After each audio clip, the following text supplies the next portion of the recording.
Meow. Alright, welcome everybody to another episode of Dice and Brushes.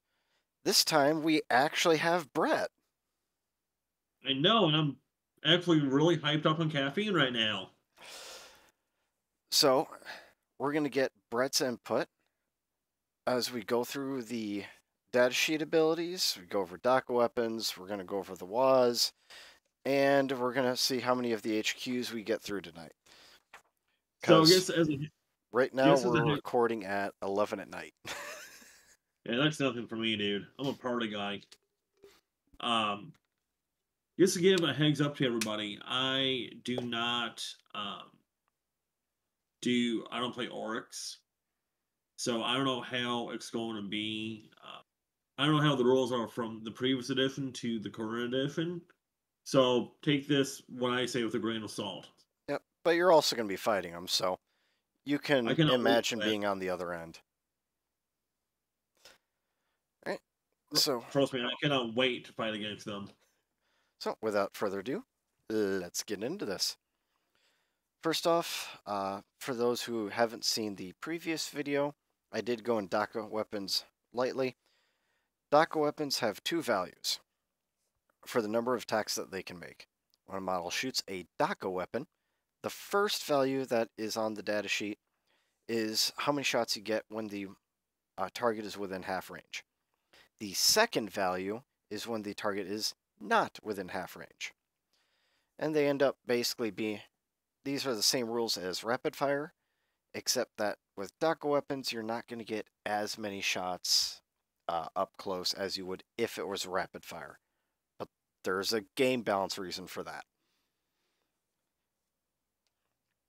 Let's see. See, I honestly think the whole DACA thing, I do get from a buff point of view, but I think kind of to like remember it might be a little bit difficult. I know for me it's gonna be a teeny bit difficult to remember, the DACA ranges and all that crazy stuff because I'm used to rapid fire, las guns, bolt guns, Yep. stuff like Daca is under the same basic rules. It's just fewer shots at half range or closer because of what you get during the speed wah. So, let's go into the abilities. First off, we have Ere We Go. You can reroll charge rolls for models with this, for units with this ability. And this is basically everything in the Codex. So what doesn't have Ere We Go? That might take me a while to look through. Well, I'm gonna guess aircraft. I'm guessing aircraft doesn't have that rule. Yeah, probably not. Let me see here. I'm guessing like rocks. They don't. Let's see here. Let's see. See, Grots do not. Boys definitely have it. The Beast Snagga boys definitely have it. Let's see. Yeah, if Runthird's got. Wait, does the Runtherd has it, but the Grots don't. Kind of weird. Let me go take a look at the. All right, While you so do that, let the me ask you. Dragsters have it. Where is? I'm looking for the flyers here. Let's see. The Defcopters have it. The Mech guns do not have Ere We Go, but you don't want to charge with them anyway. Plus, they're made by Groks, right? They're manned by Groks. My mind is already past that point. Let's see. Flyers do. Actually, the flyers. Let's see. Flyers. Ramshakle Wah. Ramshackle Wah. Ramshackle Wah. Ramshackle Wah. Yep, so the flyers don't got it, and the mech guns don't got it, and the grots don't got it. But pretty much everything else does. So let me ask you this real quick. So for that ability, they can use that. It's not a one-time use thing. They can do it every turn. Yep, Ability. it just says you can reroll charge rolls made for units with this ability. That's it. There's no limits. So, Next up, we're going to go to Ramshackle. This is on most of the lighter Orc vehicles. Each time an attack is allocated to this model, unless that attack has a strength characteristic of 8 or more, subtract 1 from the damage characteristic to a minimum of 1. Let's see.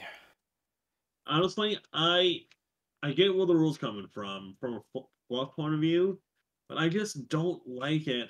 I wish there was something maybe like a 6-up funeral pain, if that makes sense. Yeah, but they've been using this type of rule quite a bit. The strength 8 or more negates some kind of damage workaround. They've been using this type of rule for a while now. Well, I know with the I don't know with the current rules, I could be wrong, but I know in the previous rules for the Gra tanks that they had a Forge more or rolled less. unit. Yep, they basically had a 5-up funeral pain. Yep, it's a bit different. The funeral pain would be easier, but at the same time might be a little bit too much. Because if you're strength 8 or more, you just bypass this entirely. Yeah, I mean, I do agree with the strength 8 or more because that is a massive difference because that's basically a Lumen Rust battle cannon right there. Yeah. You know, or a Laos cannon. That's going to queue through anything. Or Crack Rocket. It's going to queue through anything, basically. Or overcharge your plasma. Yeah, actually, yeah. And that's the difference. But I don't know. I mean, maybe if they had something like a 6-up funeral pain, but that'd be too weak. This is only working against strength 7 or less anyway, to a minimum of 1, and most of them are 1 or 2 damage as it is. Yeah, we say how many weapons that are actually more than 2 or more damage? That's going to be autocannons. Frequent on a battlefield. Yes. Autocannons. Oh yes, heavy bolters, cyclonic ion blasters. A lot of the missile weapons are strength 7 and having random damage like D3 or 2. Yeah, for the child battleships, yes. Missile pods. Missile pods, yeah, there's a lot of stuff like that. So it's definitely not useless. It's just something that kind of like an extra little bit. Because I mean, it's not useless, I agree, but I wish they did something different. Well, the fluff is that Orc vehicles are just covered in extra metal plates. Kind of like how we use sacrificial explosives that are strapped to our vehicles to defeat RPGs right now. This is a similar deal. It's like sacrificial metal. Yeah, these have additional metal plates, intimidating glyphs, errant grots, snack squig pens, and other non-essential parts. Oh no! I swear to God, they just said they were that they said that we, as in the current military, has sacrificial metal parts. Yep, we have basically extra plating on some of our current vehicles, and some of them are just filled with explosive. They're to be the part that gets hit and destroyed, as opposed to the actual armor underneath. I don't think they'll catch my joke, so let's just move on. Oh, yeah, okay. Mob rule. This is the one that took a big hit from the last codex.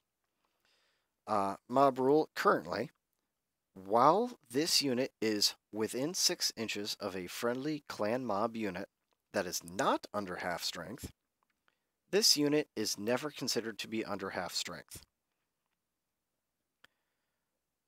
So, if you shoot a 20-man Orc unit into 9 models, excuse me, but there's an orc unit next to it that maybe started out at 10 and is still at 6 or so,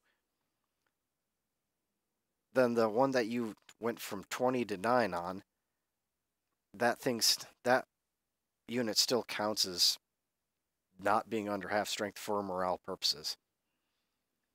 What was the previous rule for them for it? Previously, it was the number of models in the unit was their leadership. Here's from 20.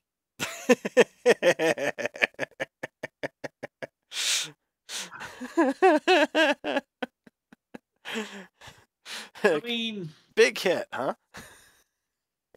Yes, and honestly, I think with the new rules, they are. You get why they did it. Yes. God, that's funny. Wow. 30-man unit. Oh God. Anyway, last of the core abilities here. Beast Snagga. So, for all the Beast Snagga models, each time a model with this ability makes an attack that targets a vehicle or monster, add 1 to the attack's hit roll. Then the next bullet point, every model in this unit has a 6-up invulnerable save. It's not something to rely on, but it's not bad. It's a nice little bonus at the last one. Yeah, I mean, it's a 6-up because you never know what's going to happen. Yep. How many 6-up saves have I made? How many 6-up saves have I made? Maybe this might be your lucky army. So, but I really do like the first bullet point. +1 to hit monsters and vehicles. It says an attack. It doesn't have to be melee. It doesn't have to be shooting. It's just an attack. But it's mostly close to mid-range weapons for them, right? Yep, because with Beast Snaggers, they mainly just want to stab you with the pokey sticks.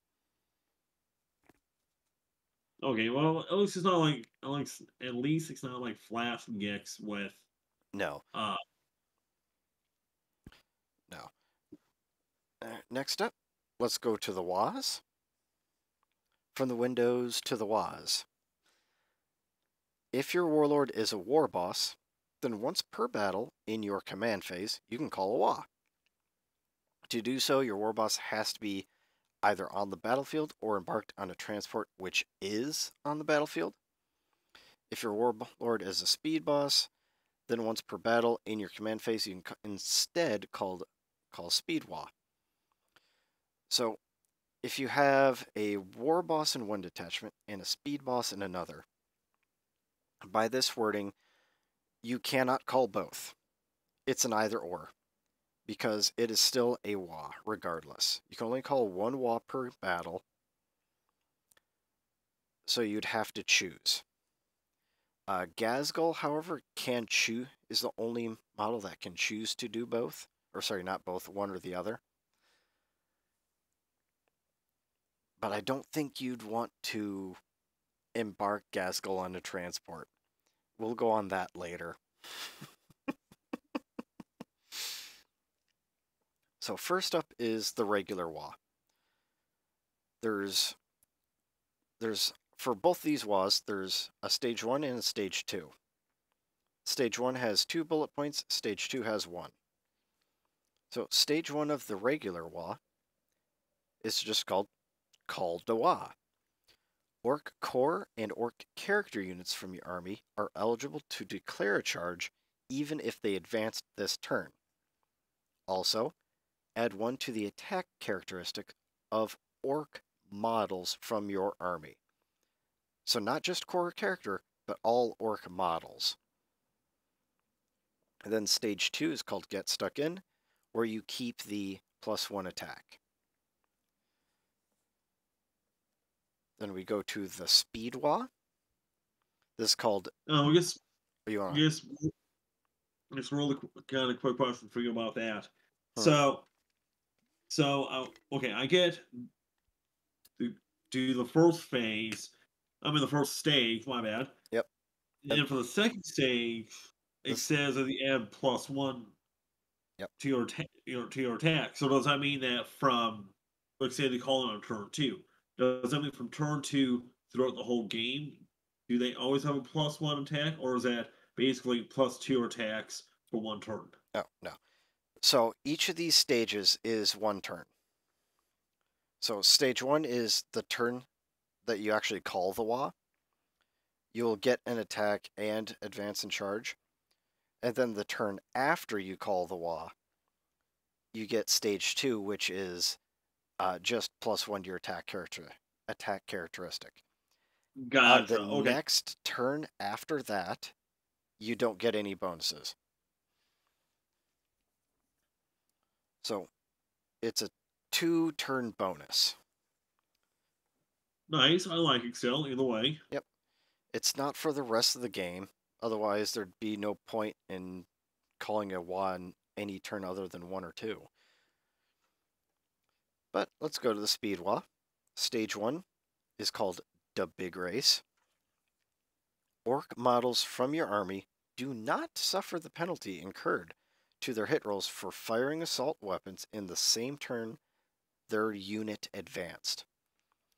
Each time an Orc's vehicle or Orc Psycher model from your army shoots with a Daca weapon, make 1 additional attack with that weapon. Next bullet point. Each time a model in an Orc's vehicle or Orc Psycher unit from your army makes a ranged attack, improve the AP by 1. Stage 2 for that is Give them some Dakka, where you keep the AP -1 bonus for Orc vehicle and Orc Biker units. Now, as for how useful that is, see, Def Killer War Trike is loaded up with assault weapons. And then I can tell you the war bikes right now, off the top of my head, they're Daca Weapons, not assault. Most of the buggies are assault weapons. Except for the Megatrack Scrapjet has a combination of heavy Daca, assault, and melee. But it's mainly going to be between the Scrapjets and the Squig buggies that you'll see. So it's not bad, but if you're going for more of the war bikers, you're not going to get as much out of the advance and shoot assault weapons without penalty part. Now, for your projected force, how many vehicles are they going to have? Like, that are going to have this, that would actually be affected by this? 0. I shouldn't say that. I have 3 projected forces, 1 that is more immediate, and two that are they're just kind of maybe sometime in the future.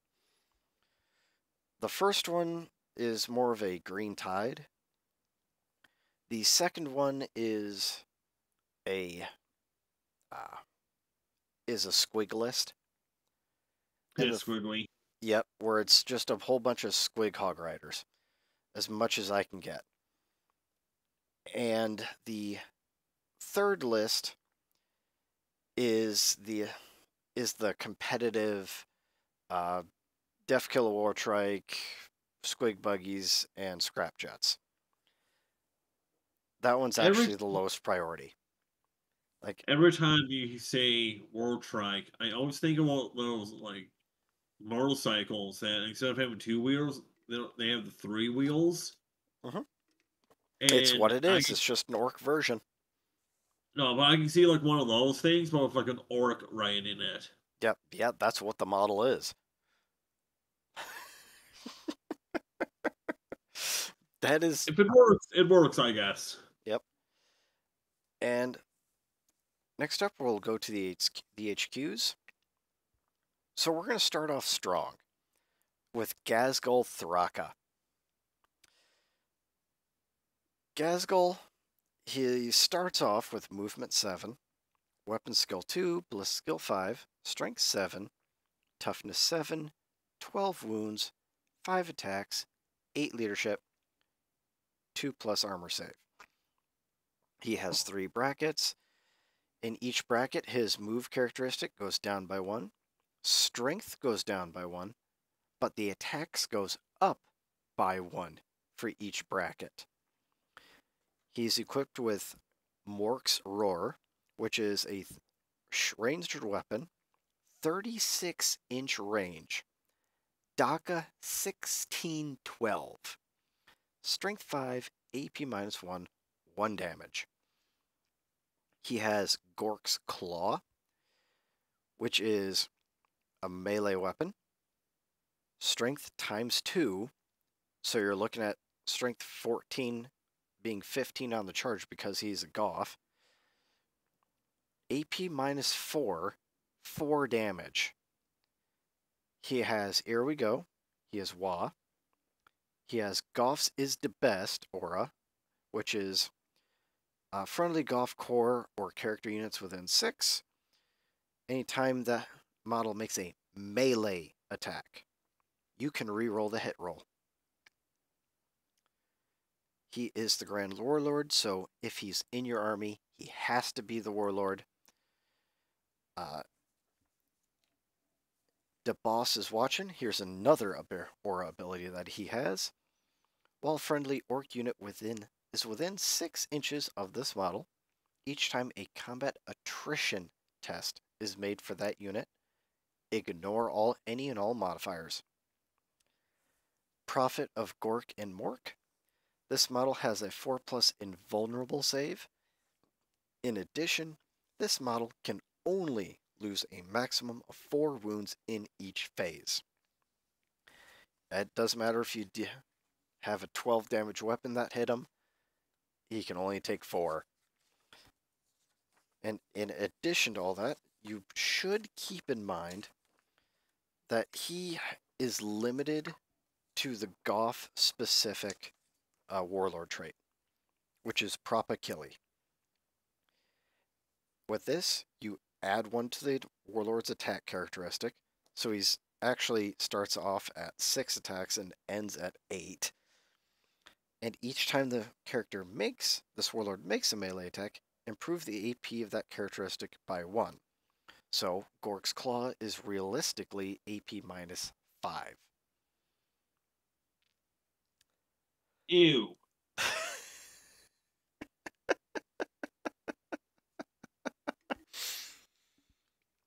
So 300 honestly, points, by the way. how many points again? 300. Thinking about it, that doesn't sound that bad for 300 points. Mostly that 4 up and normal save. I think the only other thing off the top of my head that's 300 points is like a Land Raider, Which is 250. I think it might be a little bit more actually now, but Nope, I know. they went down. Oh well, I know at least 2 Limit Russes, 2 stock barebone Limit Russes, is about 300 points, and I have a feeling, and that's without sponsors or anything fun. I have a feeling that he would actually do more damage than 2 stock Limit Russes. So one of the it's not one of the lists I actually plan on using anytime soon, but a modification of my Green Tide list has him in there. So just kind of an off tangent. Imagine Gazgul and a weird boy that has to jump so can teleport units around. Oh God. A 30-man unit of boys to teleport around. 3 units of Beast Snagga boys. 3 full units of commandos and 3 full units of storm boys. Power claws all around.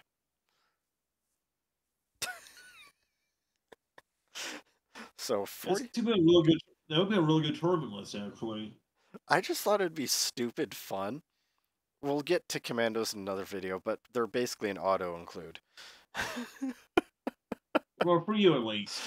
For a green tide list to work well, commandos are basically an auto include, so that you would be forced to choose between attacking the commandos that are in your face, the boys that get jumped into your face from turn 1, so that's already 45 commandos, 30 boys.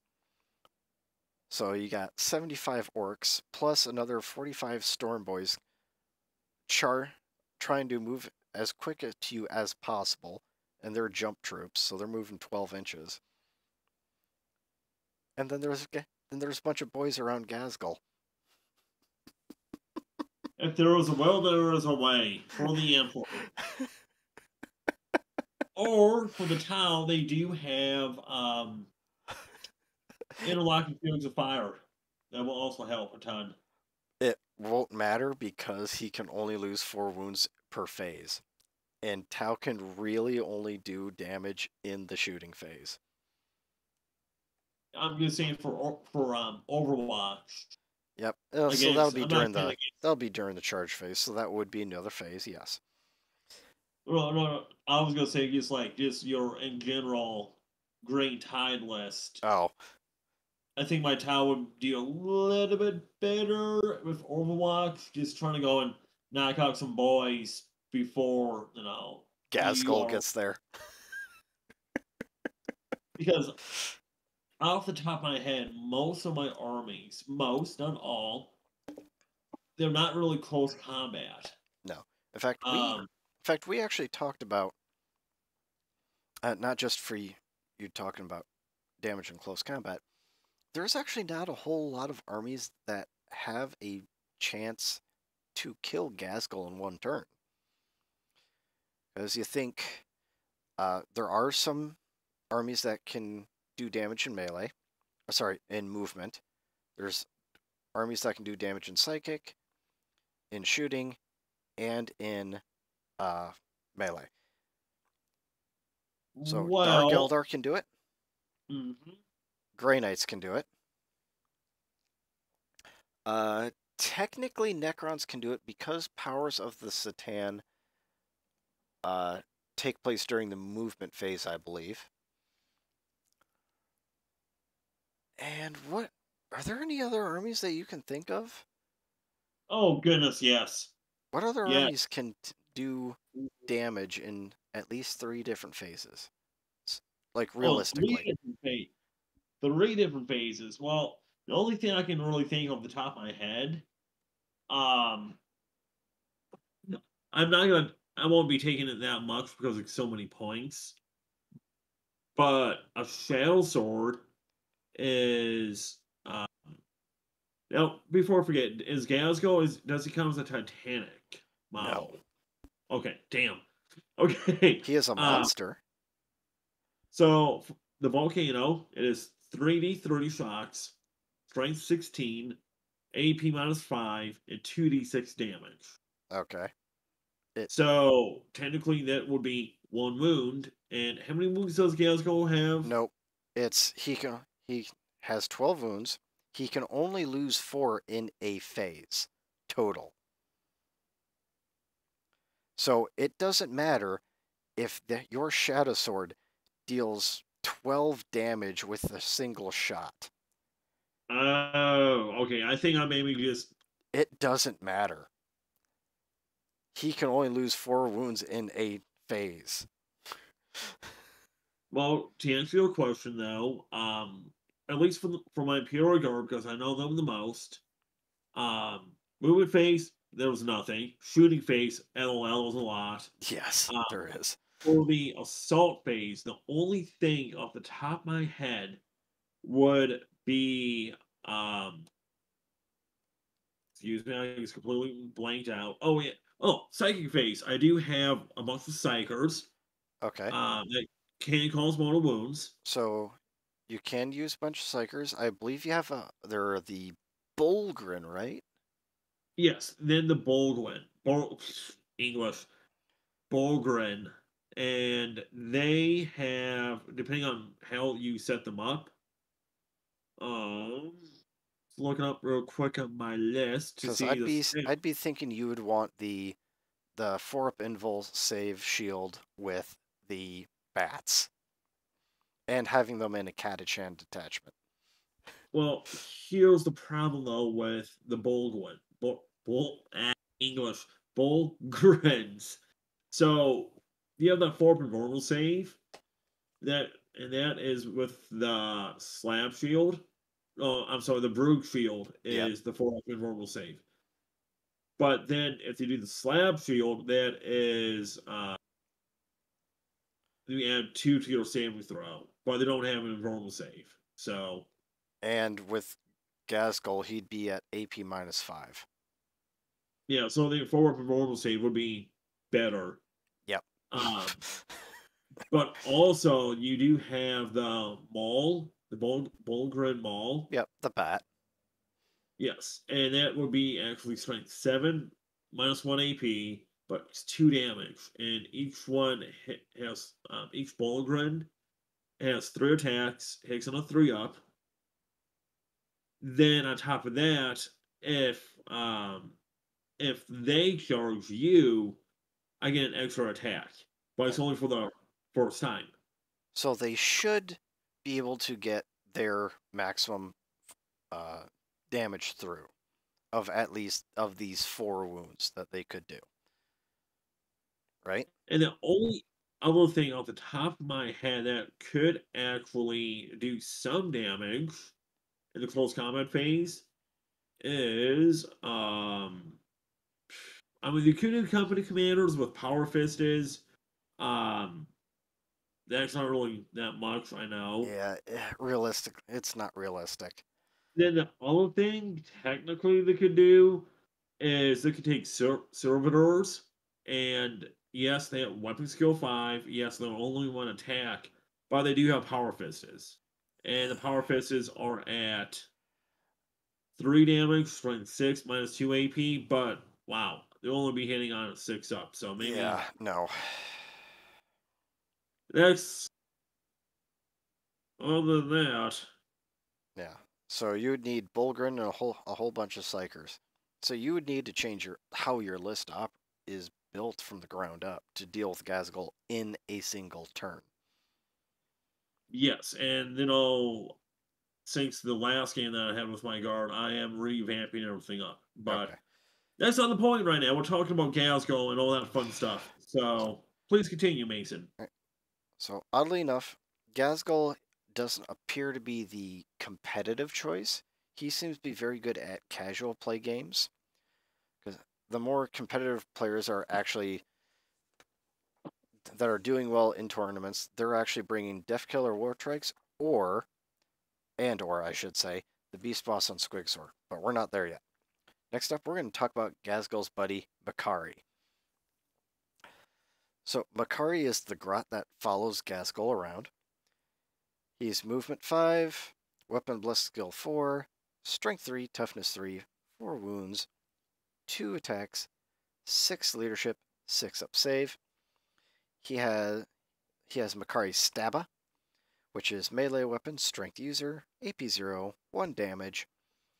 However, each time an attack is made with this weapon, an unmodified wound roll of a 6 inflicts D3 mortal wounds on the target, and the attack sequence ends. For his abilities, he's got Wah. He's got Gazgul's Wah Banner Aura ability. While Golf Orks unit is within 3 inches of this model, and this model is within a friendly Gazgul Thraka unit, each time a model in that friendly Golf's unit would lose a wound, on a 6-up, the wound is not lost. So 6-up, feel no pain. Not bad. Next up is Keep Up. While this model is within 3 inches of a friendly Gazgul Thraka unit, add 2 inches to the model's move characteristic so that he can keep up with Gazgul. He is suspiciously lucky. This model has a 2+ invulnerable save. If an invulnerable save made for this model is failed, This ability has no effect for the rest of the battle. Next up is Accidental Figurehead Aura. While a friendly Goth Gretchen unit is within 12 inches of this model, models in that unit can use this model's leadership characteristic instead of their own. And they're normally like a 4 or something like that. And lastly, the boss Best Grot. If your army is battle-forged, then if Ghazghkull is included in a detachment, Makari can be included in that detachment without taking a battlefield role slot. Otherwise, normally he would take up an HQ slot.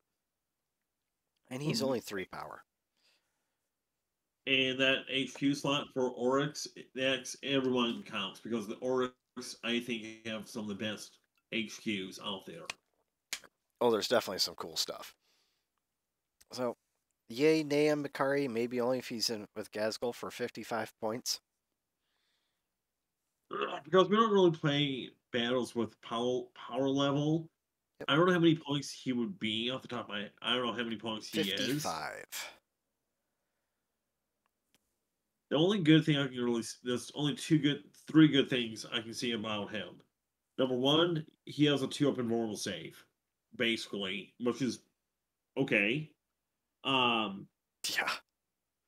He has, the other thing is the aura ability for the leadership, and he's leadership 6. I don't know what the leadership for regular Groks are, but it has to be maybe 5, 4, possibly. I'm 1 page away from that right now. But they are 4. Okay, so yes, but I think the biggest thing really is his Stampa. And but he's only got 2 attacks. He does hit on a 4-up, and if you get a 6, so like a 1 in 6 chance, they get D3 mortal wounds. So if you're super lucky, they can do something. 6 mortal wounds, but that's a 1 in 24 chance or something like that, if my math is right. Yeah, it's not likely.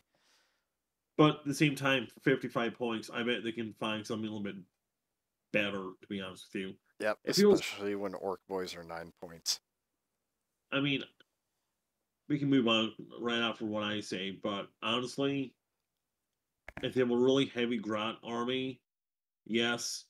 If you have 55 points left over, then yes. But other than that, I guess, no. Agreed. All right, next up, we're going to get into the big mechs. So I'm only going to go over their actual stat line once, because it's basically big mechs with various equipment. So first off is Big Mech with Custom Force Field. The Big Mechs are Movement 5, Weapon Skill 3, Ballistic Skill 4, Strength 5, Toughness 5, Wounds 5, Attacks 3, Leadership 7, 4+ Armor Save. They're all going to have a Slugga, Choppa, stick bombs, and this one, of course, has a custom force field. A Slugga is a 12-inch range pistol 1, strength 4, AP 0, 1 damage. Choppas are melee weapon, strength user, AP -1, 1 damage, and you get an extra attack with it. You can buy a Grot Oiler, which is a once per battle. When the bearer repairs a vehicle model, that model can regain an additional wound. The custom force field creates an aura ability. While a friendly Orcs unit is within 6 inches of the bearer, it has a 6-up invul save. The range of this aura ability can never be increased unless specifically stated otherwise. So, yes, Ere We Go. He has Ere We Go, he has Wah, and his last ability is Big Mechanic. At the end of your movement phase, you can repair one friendly clan vehicle within 3 inches of it. That vehicle regains up to D3 lost wounds. Each model can only be repaired once per turn.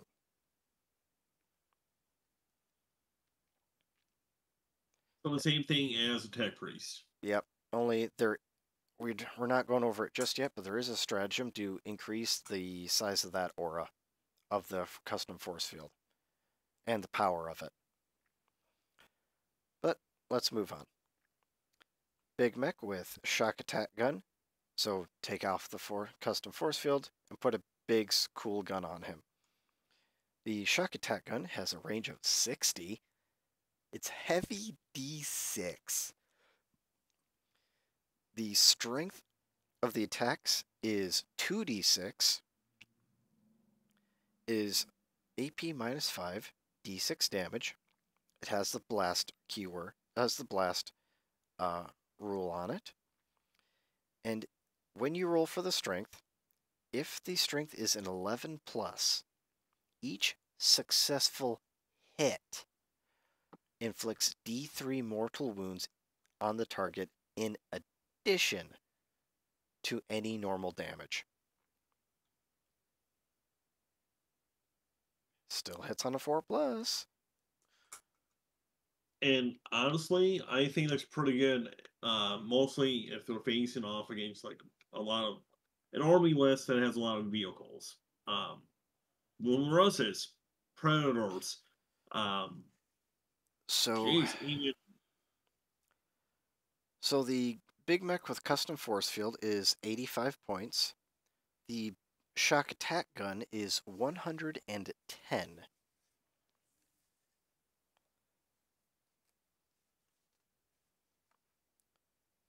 I personally see if I was going to do an Orc list, my Orc list would be a little bit different than yours. Mine would be basically a lots of boys and buggies.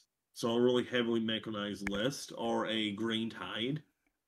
So I would say if I was going for a full mech list, then I can see the guy off the force field. But if I knew that I was facing somebody who has a lot of vehicles, like Tau even, or Imperial Guard or whoever, then maybe the big shock attack gun would be a better way to go because the average toughness of a vehicle is 7 most of the time, and usually they can get they roll a 7 for 2d6. That's going to be the average. Yep. Yeah, even if they get an 8, that's pretty good. Or if they're facing against like my Lumen Russes that are toughness 8, geez, if they get plus, I mean, if they roll an 8, they're wounding me on a 4 up. So yep. Now, if you had a Stompa or one of those like super heavy Orc vehicles, then I think it would be a little bit better to go and actually take the force field guy because your opponent is going to be throwing so much anti-tank weapons into that target. And of course, the shock attack gun guy can also take a Grot Oiler. And he's still got the big mechanic ability. Does that influence your opinion at all?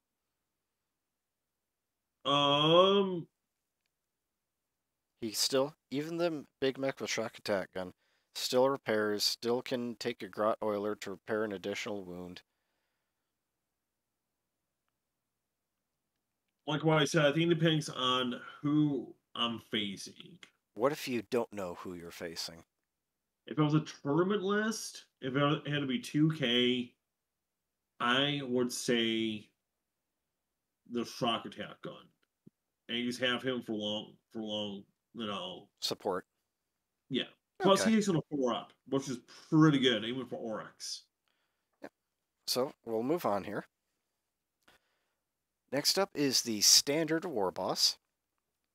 The standard war boss is movement 5, Weapon skill 2, Bliss skill 5, Strength, Toughness, and Wounds of 6. 5 attacks, Leadership 8, 4-up armor save. They come with a big Choppa, Combi Rocket, 2 Sluggas, and stick bombs. First off, the Combi Rocket has 2 profiles. Before selecting targets, select one or both of the profiles to make attacks with.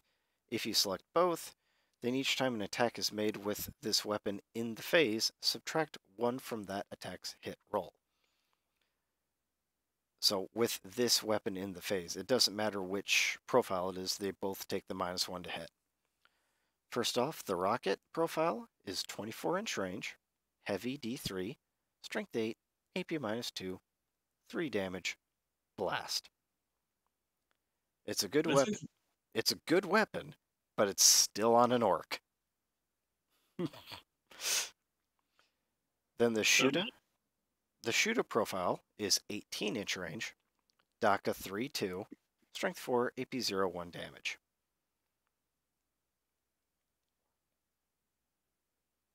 What do you think about I really like that rocket. I really like that rocket.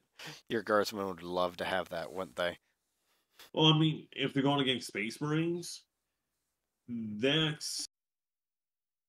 that'll kill a Terminator. Yeah.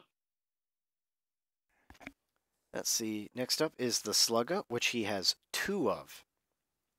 These are the 2 giant pistols that are on his back. 12-inch range, pistol 1. We've already gone over the stat line. You can buy him an attack squig. This is a strength 4, AP -1, 1 damage weapon.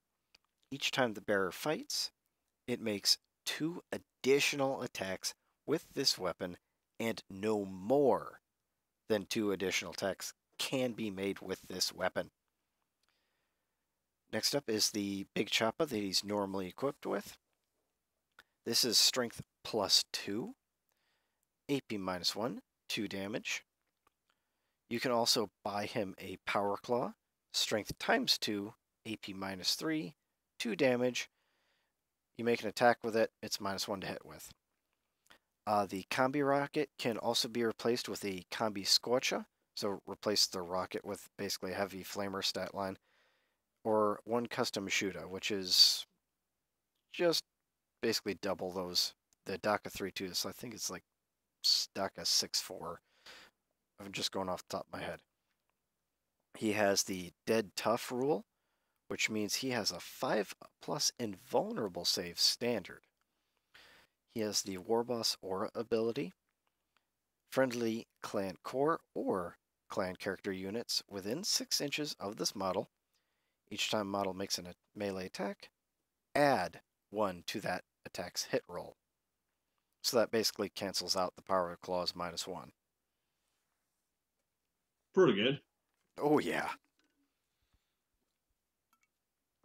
And that means your Power Claw is hitting on a 2+.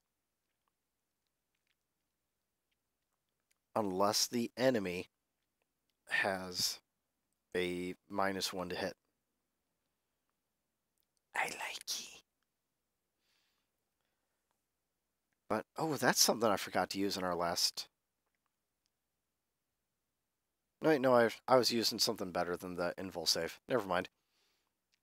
Anyway, next up, we have the Warboss in Mega Armor. His stat line does change a little bit. So the Warboss in Mega Armor, he has 7 wounds instead of 6. And he has a 2+ armor save instead of 4-up. He's equipped with a big Shooter and an huge Choppa. The big Shooter is 36-inch range, Dakka 5-3, strength 5, AP 0, 1 damage weapon. And remember that when I talk about the Grot Gunner here in a bit. The huge Choppa is strength +3, AP -3, 2 damage. So he's striking at strength 9. If you're a Goth, you'd be striking at strength 10 on the charge. AP -3, 2 damage. He has Ere We Go and Wah rules.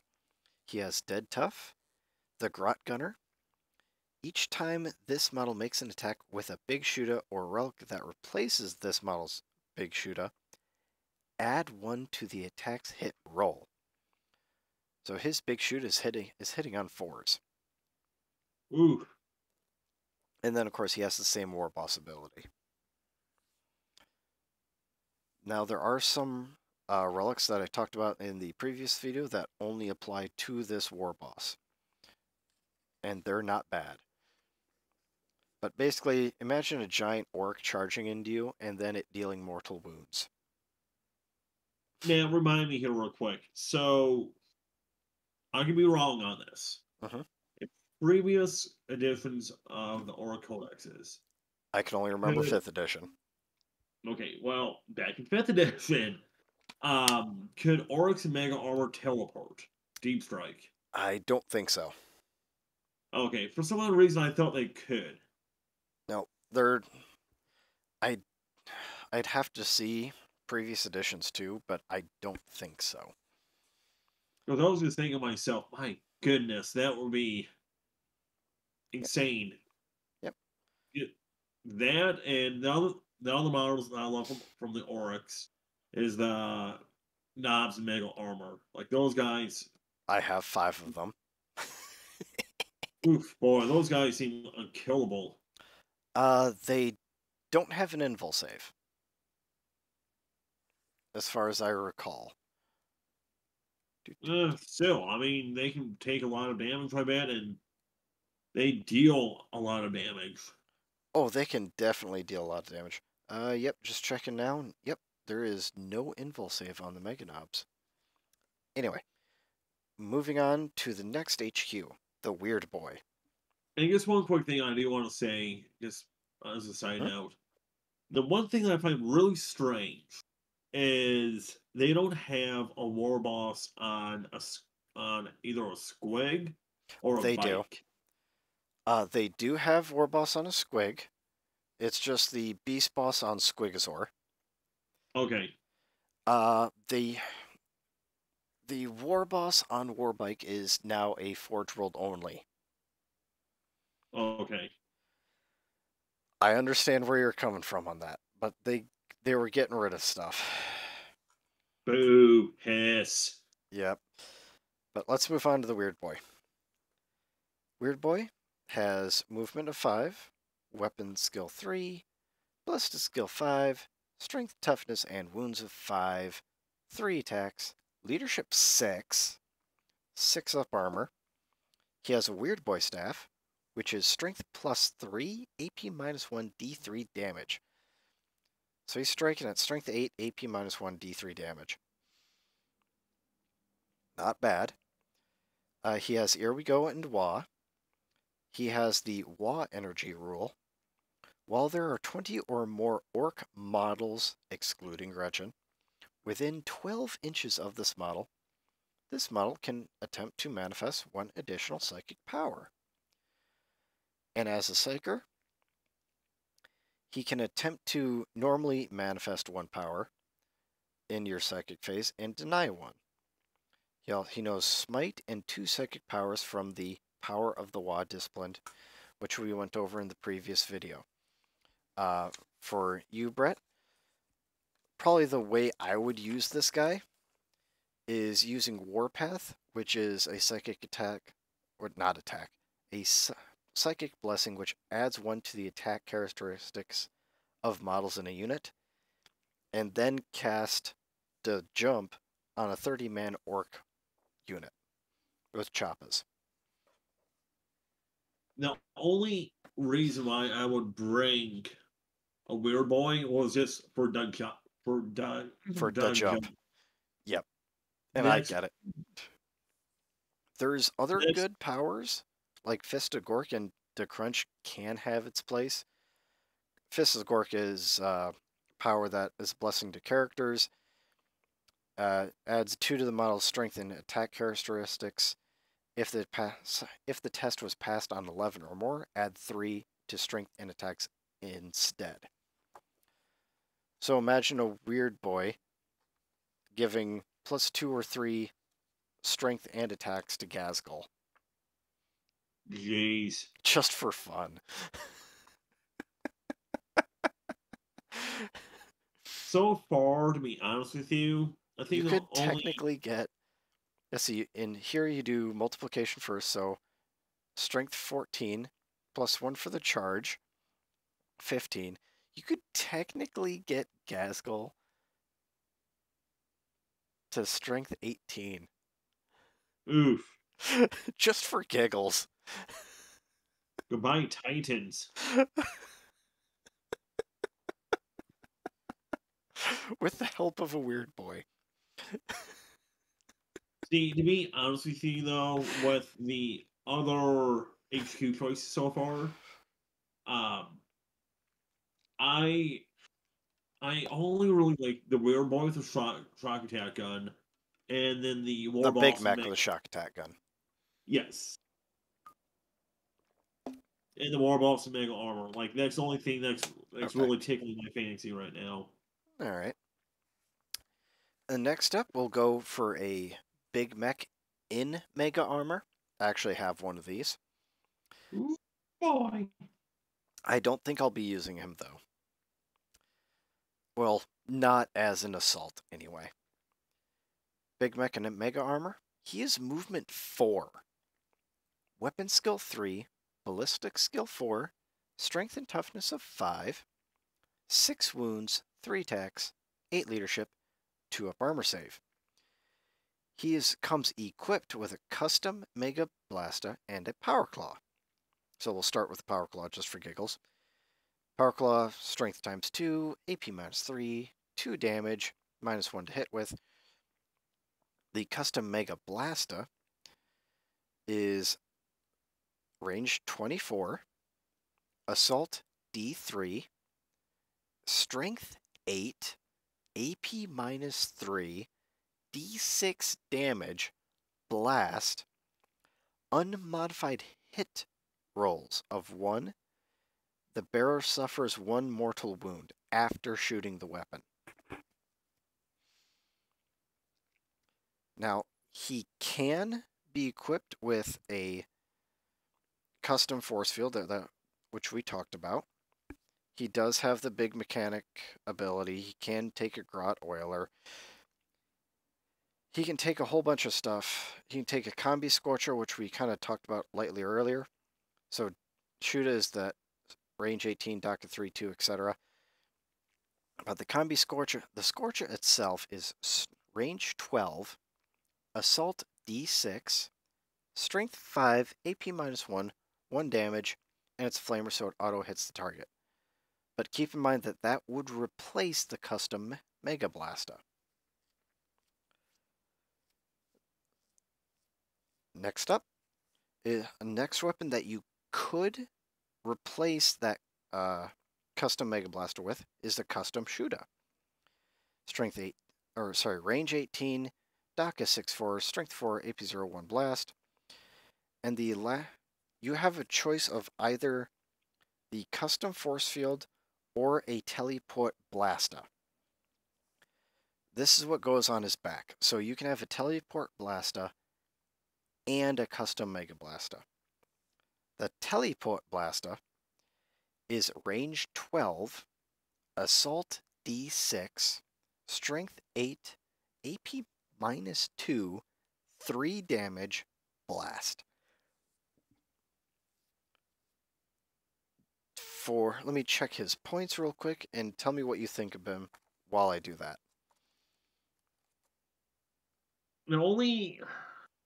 From my point of view, the only thing I would really use Big Mac and Mega Armor for is 115 points, and of course the teleport blast is, I'd have to double check, but I do believe it's very, very expensive. Let's see, here it is. The teleport blasta is 10 points. The custom force field for that Big Mech and Mega Armor is 30 points. The only reason why I would bring him would be and I would only put him inside of like a really fast I would put him inside of a transport first off. Mm-hmm. Um, Like a because it can, truck. Yeah. yeah. Now my question is, if you have him inside of a vehicle, Mm-hmm. okay, does that ability, that aura ability for the Nope. force field, is no, not at all? Nope. Aura abilities do not work while you are inside of transports. Okay, well, the only thing I would really use it for is this is very situational. I don't know how well it would play on the field, but if I had um killer cans or those dreadnought guys, Mm-hmm. if I had, and I didn't want to get some, I think it'd be a really fun list to have a lot of those guys charging in. Just bring him to go and provide teleport. I mean, not teleport. I'm sorry. To bring that force field in for that extra protection. But other than that, I would not get him at all. I think he's a waste of money and points. Yep. He comes in. He don't buy him by himself. His parts come inside the Mega Armor Knobs kit. And I figured, you know what? I already got 5 of these guys. I don't need 6. But here's the point of contention here. And this isn't for the big mech, okay? This is on a weapon that you primarily will see in the Orc. This is an argument that you'll see in the Orc community right now that primarily deals with Mega Knobs who can take 2 of this weapon. But I want to hear your wording on this, okay?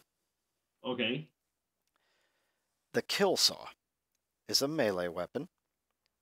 Strength times 2, AP minus 4, D3 damage.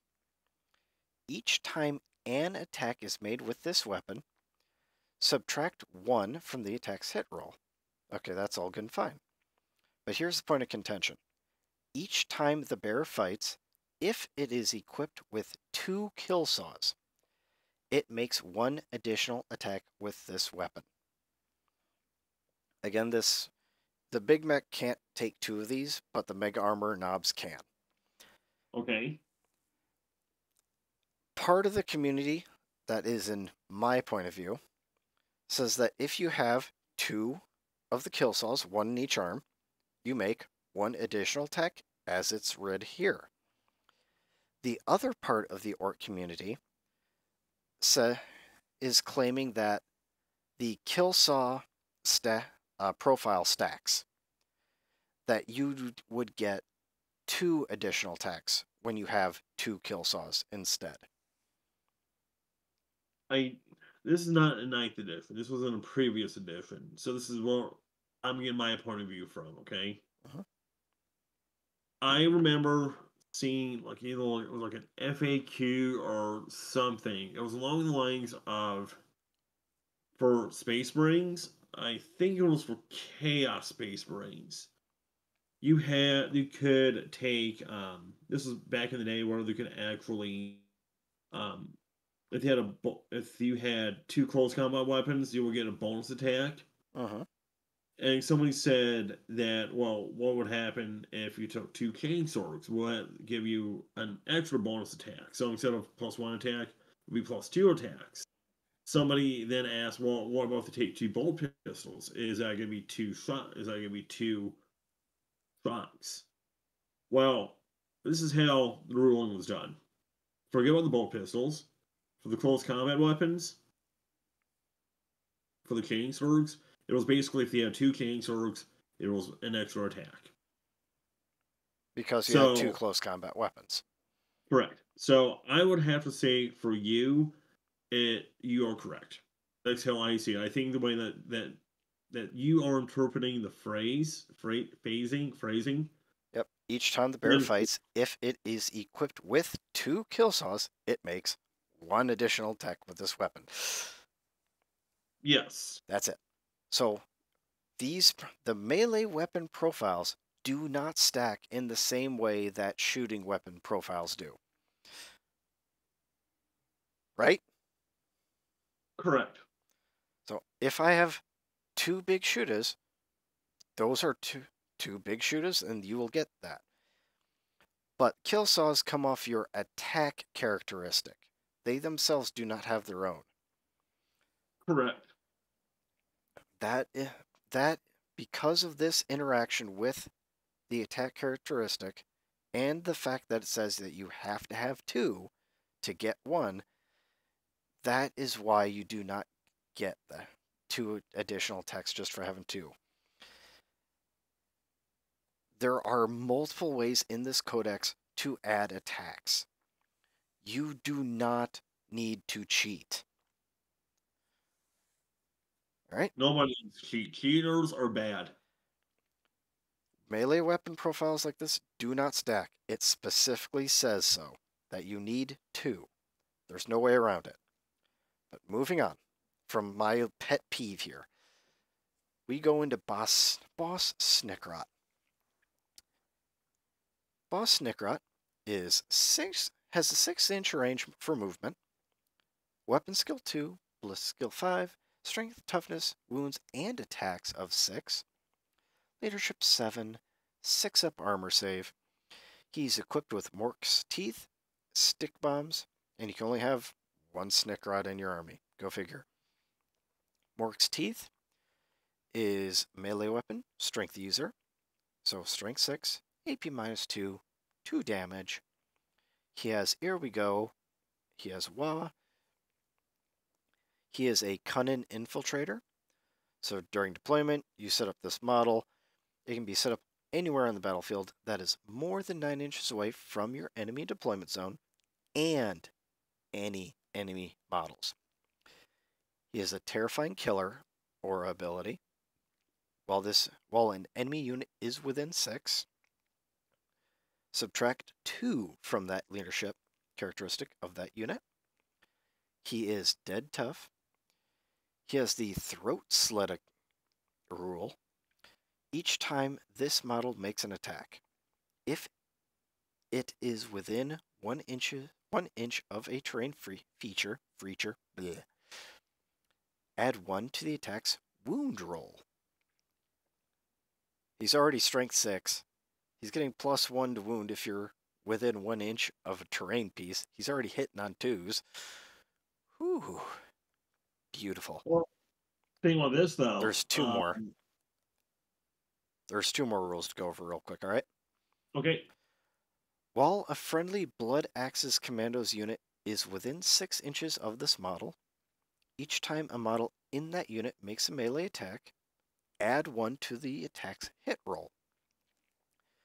The last main ability he has is Sneakiest Get. Each time an attack is allocated to this model while it is receiving benefits of cover, add 2 to the armor saving throw made against that attack. And because he is Blood Axe's special character, he will get the Blood Axe's Warlord trait if he is your Warlord, which is going to be Boss Snickrot is Big Gob. So Big Gob, where's that little bugger?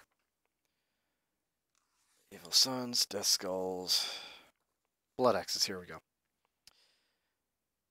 Warlord trait, I got a plan lines. So, oh no, Big Gob is is a generic Warlord trait where it's +3 inches to your aura abilities. So, like his Terrifying Killer is actually a 9-inch aura. His Red Skull Commandos is actually 9-inch aura as well.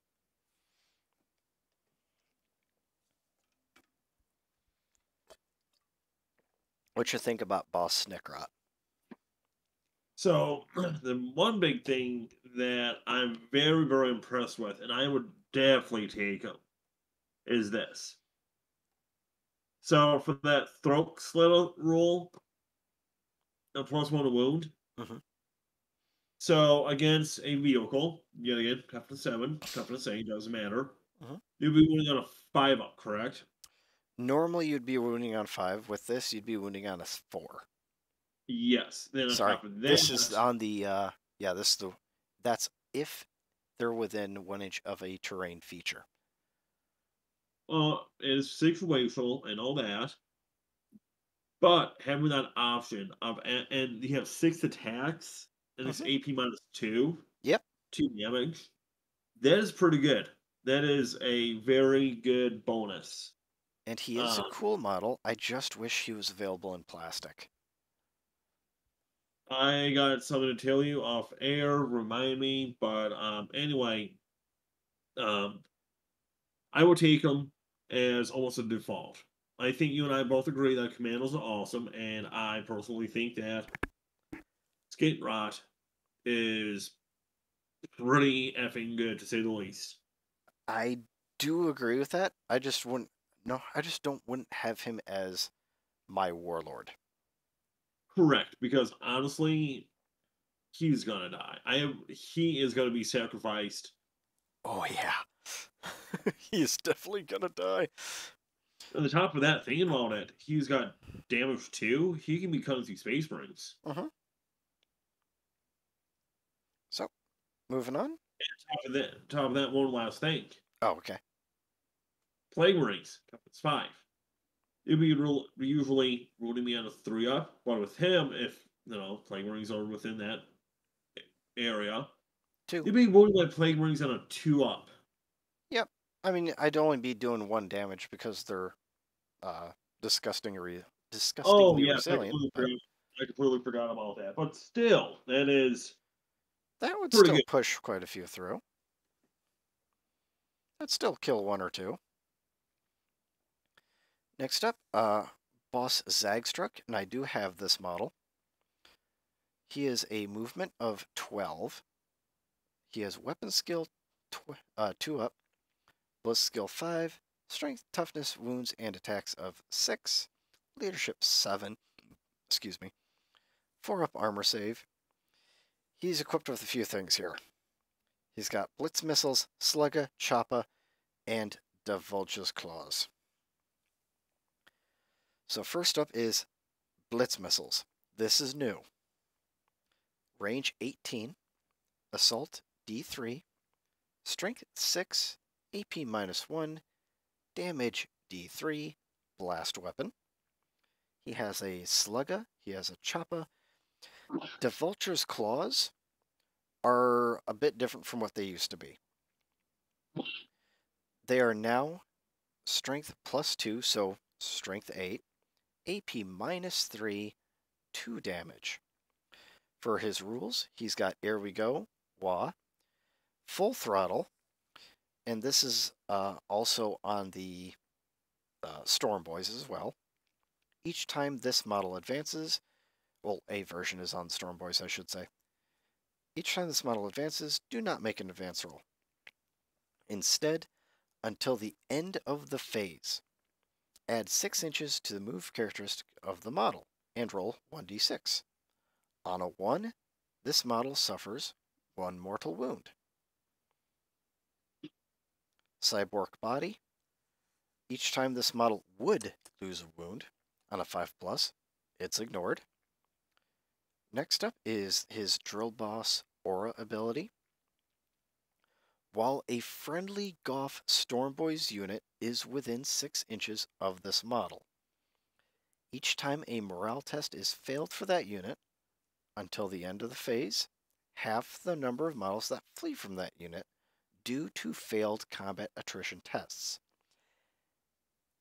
And that's something I want to talk about here in a short bit. But first is Storm Boys Strike. During deployment, you can set this model high in the skies instead of the battlefield. It's a deep strike. So set it up more than 9 inches away from enemy models. And that Drill Boss Aura ability is particularly useful these days.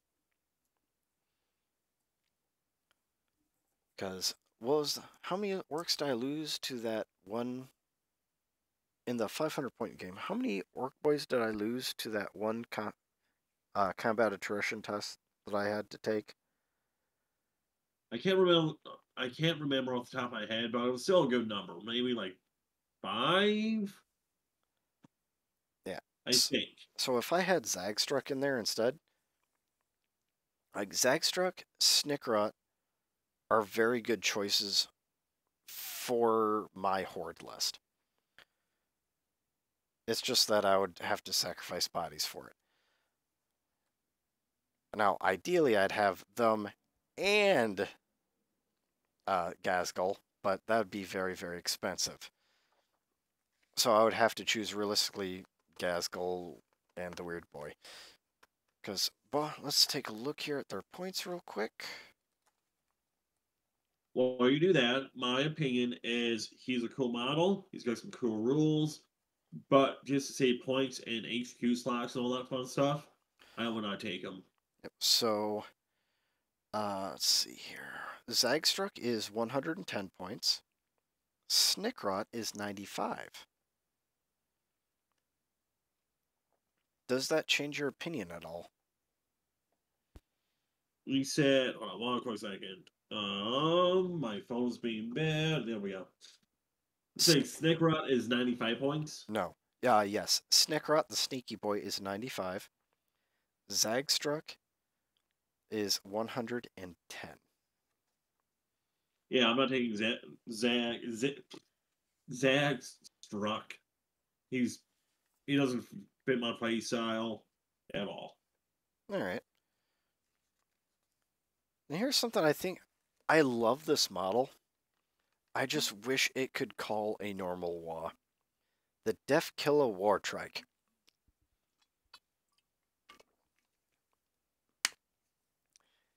This has a movement range of 14, weapon skill 2, ballistic skill 5, strength 5, toughness 6, 8 wounds, 5 attacks, leadership 7, 4 up save, is equipped with a Killajet, 3 twin boomsticks, and a Snagga claw.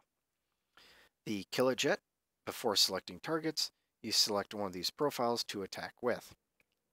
You have either the Burna or the Cutter profiles. Both are 12-inch range.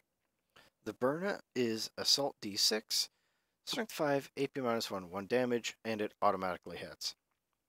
The Cutter is 12-inch range, Assault 2, Strength 8, AP-4, D6 damage, and if you're within half range, it deals damage of D6 plus 2. So that's a melt the gun. And then the twin boomstick, which he has 3 of, is Assault 2, so he's got 6 shots with this, at Strength 5, AP0, 1 damage. Then his final weapon is the Snagga Claw, melee, Strength plus 2, so Strength 7, AP-2, 2 damage, and he can reroll the wound rolls with that. His abilities are Ere We Go, Ramshackle, and Wa.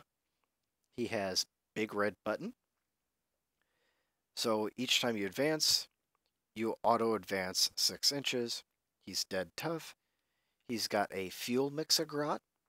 Once per battle, when this model advances, do not make an advance roll. Instead, add 9 inches to the move characteristic of the model, rather than the normal 6. And then finally, he does explode. When this model is destroyed, roll a d6 before removing it from play. On a 6, it explodes, and each model within 3 inches suffers 1 mortal wound. What do you think of him? He is an instant take for me. That is amazing, to say the least. Yep. I mean, the twin boomsticks, that's 3 of them. He is definitely a anti-horde guy. And he can take care of some light vehicles in combat as well. Yes. On top of that, with that fuel mixer grot, an extra 9 inches, that's pretty good. Like, he can get in close combat like in turn 2. Maybe even less than that if it's right up the board. But let's take a look at Captain Badrock. I want to say good things about this guy, but I really can't. He's movement 5, weapon skill 2, ballistic skill 4, strength 5, toughness 6, 6 wounds, 5 attacks, leadership 8, and a 3-up armor save. He's equipped with Darippa, a Slugga, Choppa, and stick bombs. Darippa has 2 profiles, the standard at 24 inches, heavy 3, strength 7, AP -3, 2 damage. Or you can overcharge it to add 1 pip of strength and damage and possibly take mortal wound on any unmodified hit roll of 1. He can take an ammo runt. If you buy the ammo runt, then once per battle, when the bearer makes a ranged attack, you can reroll the hit roll. He is equipped with Gold Tooth Amma. This gives him a 4-up invulnerable save. And he has the flashiest Gits aura. While any flash Gits are within 6 inches of this model, friendly flash Gits, I'm sorry, each time a model in that unit makes an attack, reroll a hit roll of 1. And as for his points, let's see, he is Zagstruk. No, sorry. Where is Badruk? Badruk is 95 points. And he is locked to the freebooters. So let's take a look at what a warlord trait he is also locked to.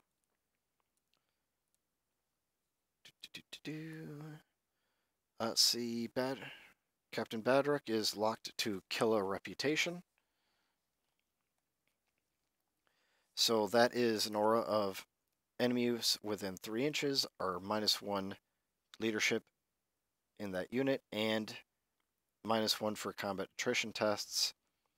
Meanwhile, friendly freebooters within 6 add 1 to their leadership. There was nothing for me with him. Like he's a cool model, but no, not for those points. Not for that HQ slot. Everybody else just offers more. I mean, if you have a lot of flash kicks, possibly, but I just can't think of anything else. I honestly think I'd be better off just buying a big mech with custom force field and putting him by them. Yeah. So, move on. And this is the only... Zogrod Snagga is the only bigger disappointment in this codex than the last guy was. He's the new Runtherd model that came in the Beast Snagga limited edition box set. Did they get him? Yep, unfortunately. He is movement 5, weapon skill 2, ballistic skill 5, strength toughness of 5, 6 wounds, 4 attacks, 7 leadership, 6-up armor save. He has a Slugga and a weapon called the Grab Zappa. This Grab Zappa is strength +2, so 7, AP -3, 2 damage. He has Beast Snagga, so +1 to hit vehicles and 6-up invul. Ere We Go, Wah. He has Squig Stompa.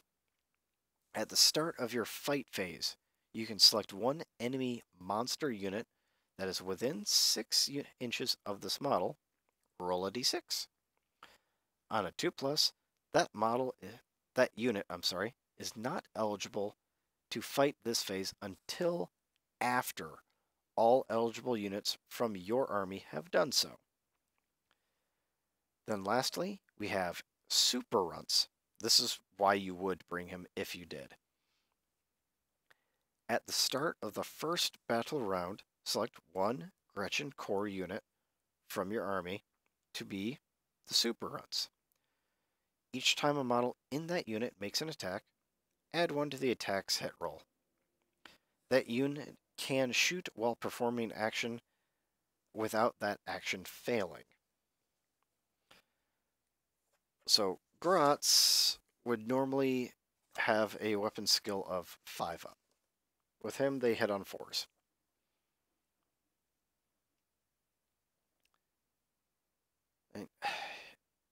I guess he could be useful if you were talking about fighting a bunch of monster creatures, but that's really it. Do you see Yeah, do you see anything in this guy? extra money when you sell the model to somebody. Yeah, no, people won't even buy it. Yeah, I don't see anything at all. Yeah. GW, I know you tried to make a cool new model, but you really should have stuck with the named weird boy from the 5th edition codex that could actually turn characters into squigs. Womp, womp, womp. Anyway, next up is a beast boss. So a beast boss is 5-inch movement, 2 up weapon skill, bliss skill 5 up, strength, toughness, and wounds of 6, 5 attacks, leadership 8, 4 up armor save. He's got a Shooter, which beast Choppa, and a beast Snagga Claw. We've already gone over the Shooter. The beast Snagga Claw is a strength plus 4, so strength 10 here. AP minus 3, 2 damage, minus 1 to hit with this weapon. He also has a beast Choppa, which is strength user, AP minus 2, 2 damage. You get to make an additional fight with this weapon. As for abilities, he has Beast Snagga, Ere We Go, Wah, Dead Tough. He has a targeting squig on his shoulder, so each time this model makes an attack with a Shooter, or a relic that replaces the Shooter, plus 1 to the attack's hit roll. So basically Bliss skill 4. Then lastly, he has Beast Boss Aura. While friendly Clan Beast Snagga Core or Clan Beast Snagga character unit is within 6 inches of this model, each time a model in that unit makes a melee attack, add 1 to the attack's hit roll. So here's my question for you. Would you take a beast boss, other than the fact that he's a cool model, over a regular war boss?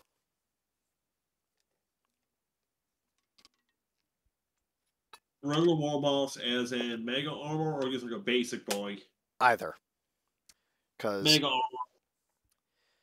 Because the war bosses, whether it's regular or mega armor, their war boss ability is for clan core and clan character units. Add 1 to hit roll, both of them. The beast boss is only for beast Snagga core, or clan beast Snagga core, and clan beast Snagga characters. Well, here's the thing though, and I think like, I love the beast Snagga models, but they're not. The regular war boss already gives them the same aura ability. The exact same. And so does the war boss in mega armor.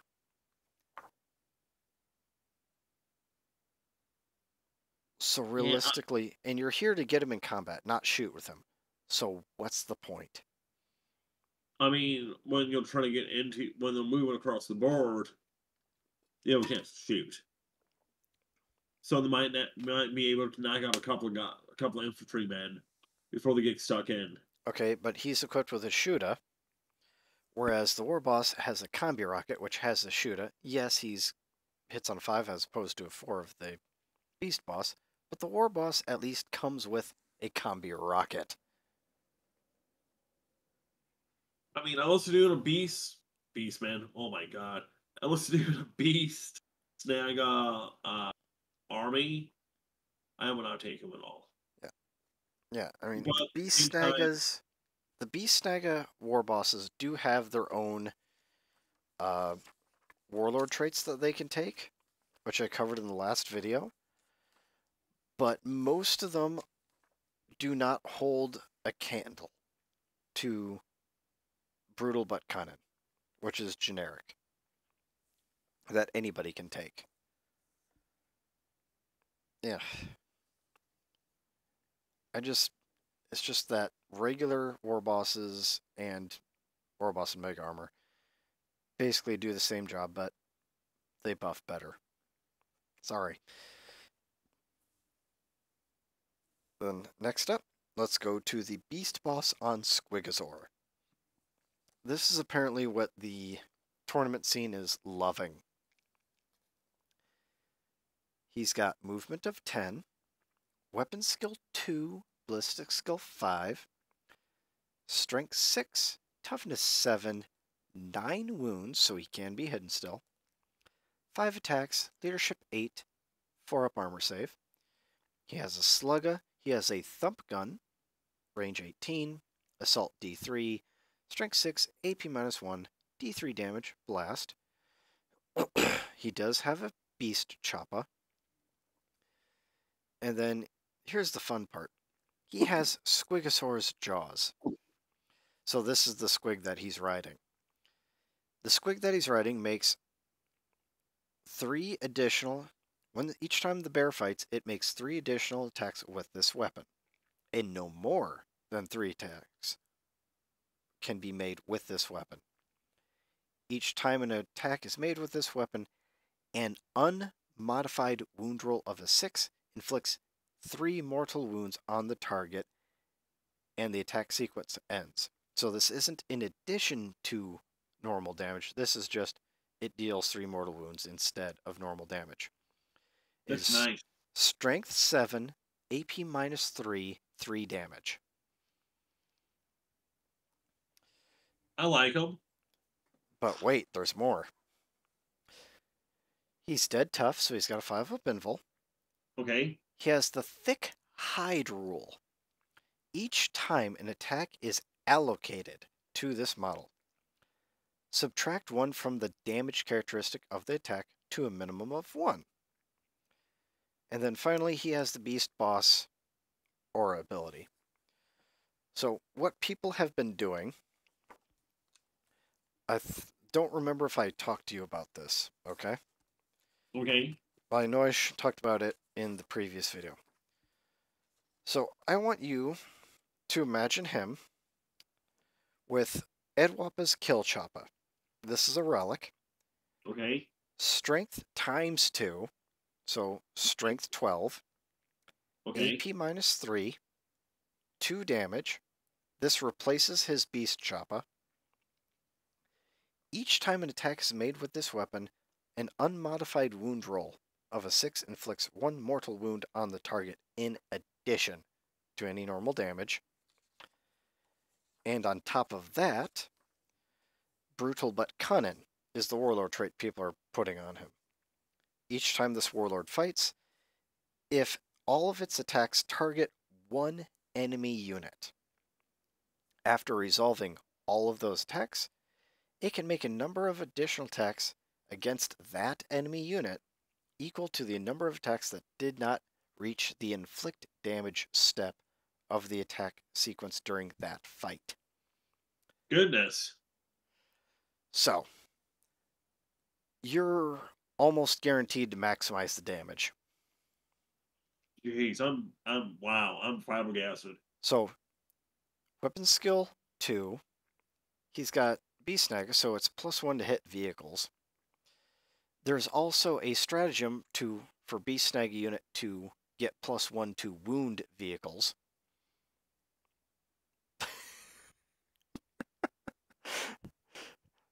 So that strength 12 would wound like even the Bane Blade on a 2. Jeez. With 5 attacks, unmodified 6s inflicting an additional mortal wound from 2 damage at AP -3. And then you got the Squiggasaurus Jaws with another 3 attacks, which have a potential of another 9 wounds. 9 damage or 9 mortal wounds, one of the two, or some combination. Well, let me put it this way. My thoughts on him is very simple. And How can I fit 4 HQs in a army?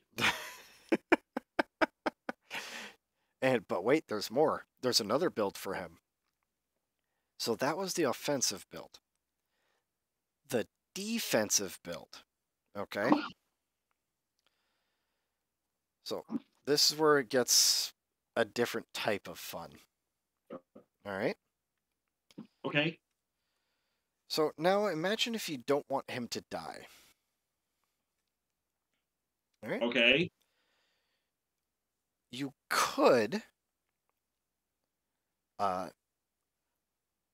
give him half chewed, which is a warlord trait. While they're in combat with a character or monster, they get a 4-up feel no pain. You could do Beast Gob instead. While a friendly clan squig unit is within 6 inches of the warlord, this includes himself, each time a model in that unit makes a melee attack with the jaws of the squig, add 1 to the damage characteristic. This would replace Brutal but Cunning. Or you could choose, this is my personal favorite, Ard as Nails.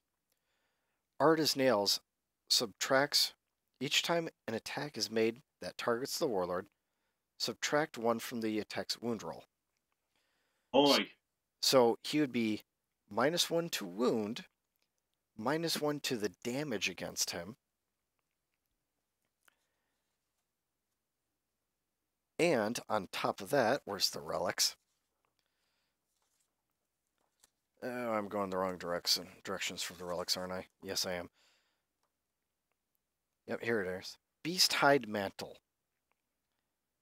Add 1 to the bear's attack's characteristic, and you get a 5-up feel no pain. So he's already got a 5-up invul. You could make him -1 to wound, -1 to damage, and have a 5-up feel no pain. Jeez. Tough as nails. That's just amazing. So those are the main offensive and main defensive build of this one character.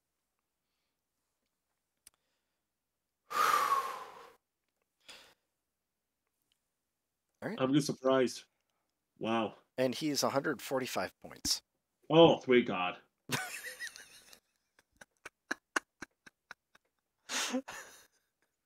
Worth it? Yes. Oh God, yes. Yes.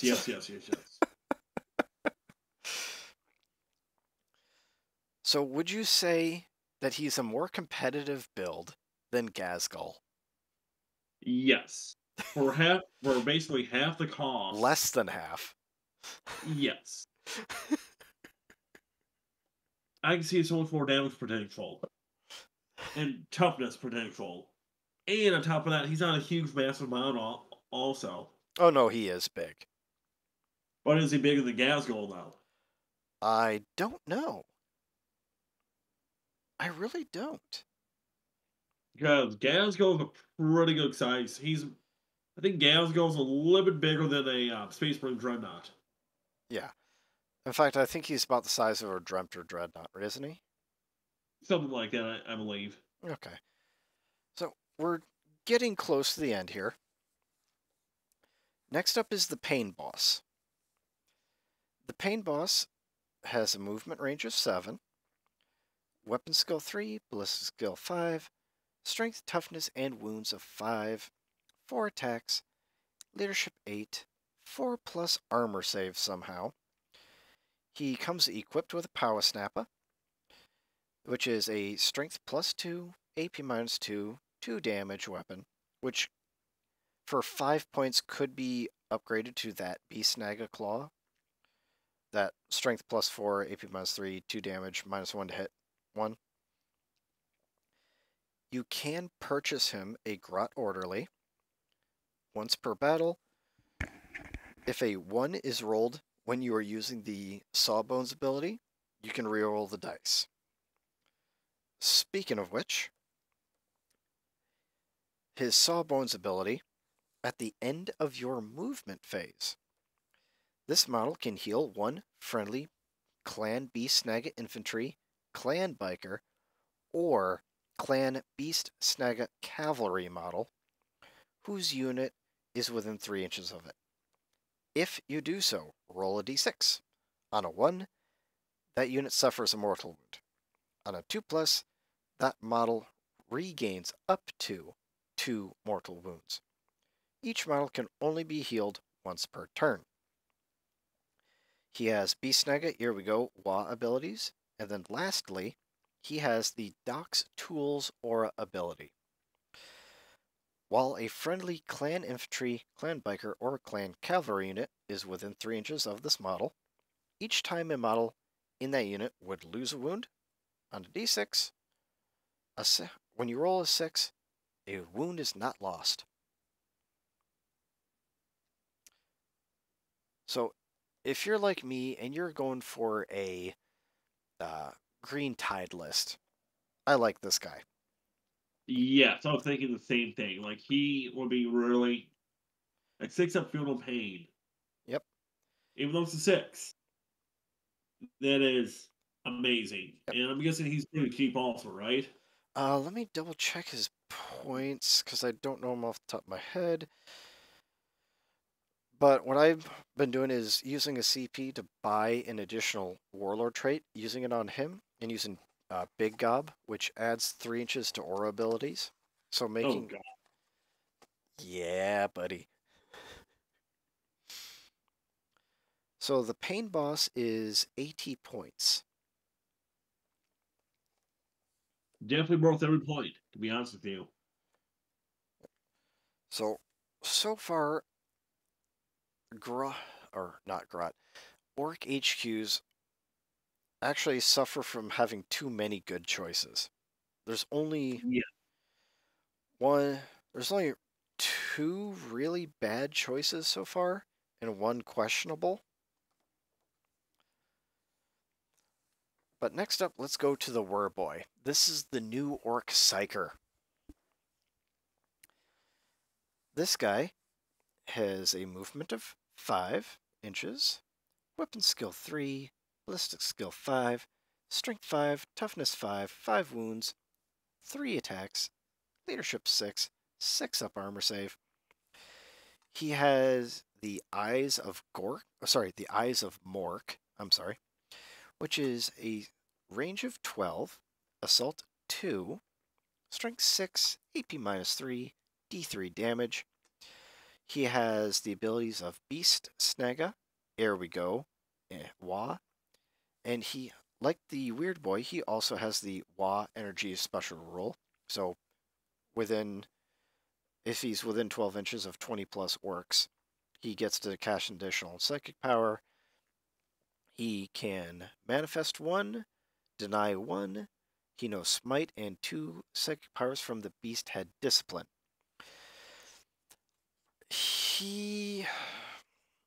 Again, we went into more detail on the psychic powers in the last video. But for Brett here, I'm thinking that the 2 strongest psychic powers for him are Spirit of Gork and Beast Scent. Specifically, if you're going on having a lot of Squig Hog Riders in a list. So Spirit of Gork, basically each time, if you get it off or on a 6, select a Squig unit within 12. Each time that unit fights, it can make 1 additional attack with the Squig's Jaws, whatever version it is. And each time model in that unit makes an attack with those Jaws, or whatever version, an unmodified wound roll of a 6, that attack inflicts 1 mortal wound on the target in addition to any normal damage. And they already deal more mortal wounds when on unmodified 6s to wound. So this is an extra there.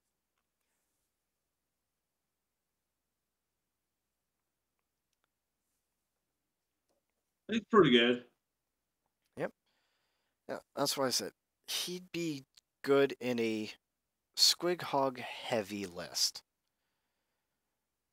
But right now, that's not my style of list, so I'm staying away from him. Then the last and final HQ, very cool model. Nosrog Scragbad. He has movement 10, weapon skill 2, plus skill 5, strength 6, toughness 7, 9 wounds, 6 attacks, leadership 8, 3 up armor save. Now, as I read this, I want you to keep in mind that he comes in the same kit as the Beast Boss on Squiggasaur, okay? That model that you went, oh my god, to both offensive and defensive capabilities. So, he comes with a thump gun, gut ripper, big Chompa's Jaws, which big Chompa is the Squig he rides. Thump gun we talked about, big Chompa's Jaws, strength 7, AP minus 3, 3 damage, and when he fights, he makes an additional 3 attacks, and only 3 attacks with this weapon. And on an unmodified wound roll of a 6, these jaws inflict 4 mortal wounds. And the Oh my god. Ew.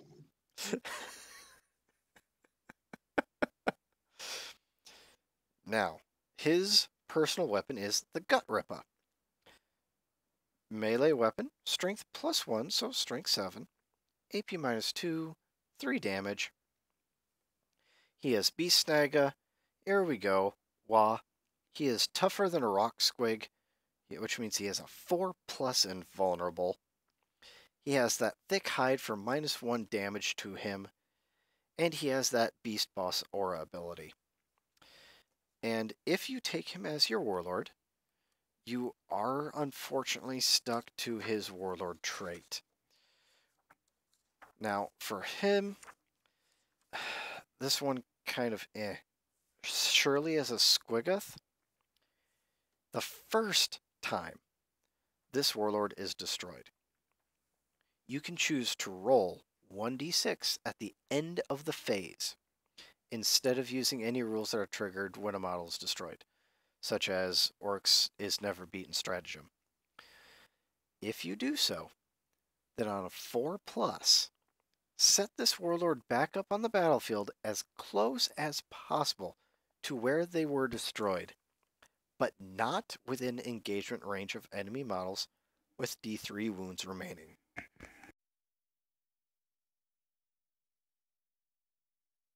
That's amazing. But would you take him over any of those combinations of the Beast Boss on Squiggasaur? I like him, but then at the same time, I don't know. I just really, I'm stuck with those other guys. That's the thing. Yep. And I mean, if I had to take, let me like, check any, his points. Let's see. Oh, by the way, Zogrod Wartsnagga, that runt guy, he has 65 points. okay, Scragbad that we are currently talking about, he has yeah. 170 points. So,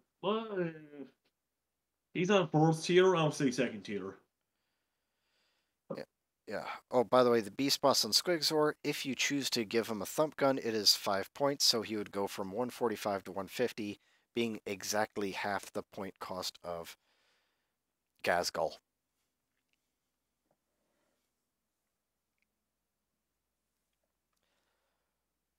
It's a lot to take in. Yeah, like, Gazgul would be a fun for casual games, but if you're going to go for a tournament style list, go for the Beast Boss on Squigsaur, by all means, at least one of them. And then on another detachment, maybe you go for Snickrot would be a good one to choose, but so would a regular war boss. If you have a large unit of boys, a weird boy would be a good choice as well. If you have a lot of vehicles, maybe a big mech, but chances are if you have a lot of vehicles, you're probably going to take a Def Kill a War Trike. So maybe one Beast Boss and Squigsaur, one Def Kill a War Trike. Of course, in separate detachments. There's just too much to pick from, that's the problem. Well, it's not only that, it's also that you can only have one War Boss or Speed Boss in a detachment. Kind of like your captains. Right. So you are very, very limited. So like Captain Battlrook has the War Boss keyword, whereas the big mechs do not have the War Boss keyword. Boss Snickrot, weirdly enough, does not have the War Boss keyword. And neither does Boss Zagstruk. Probably because they're specific to what units they're the boss of. But yeah, otherwise, do you have any closing thoughts on the Orc or HQs? That's a lot to take in. It's God, I kind of want to start Orks right now, but I have enough on my plate. yep. Let Ken and I worry about the Orcs, and Ken already has his own huge horde. Yeah, but yeah, that was pretty good actually. So yeah, I'm just still trying to take in all that information. Oh boy. We can talk more off We the fail. recording. But any closing thoughts, Mason? I have a lot of painting to do for this horde. It'd be nice to actually get a nice force stuff for next weekend's battle. Yeah, I don't think it'll be the Orcs, but there will be a surprise army. Let's put it that way. Ooh, I'm excited. Yep. So, if you don't have anything else, right? No, you got nothing else to say? All right.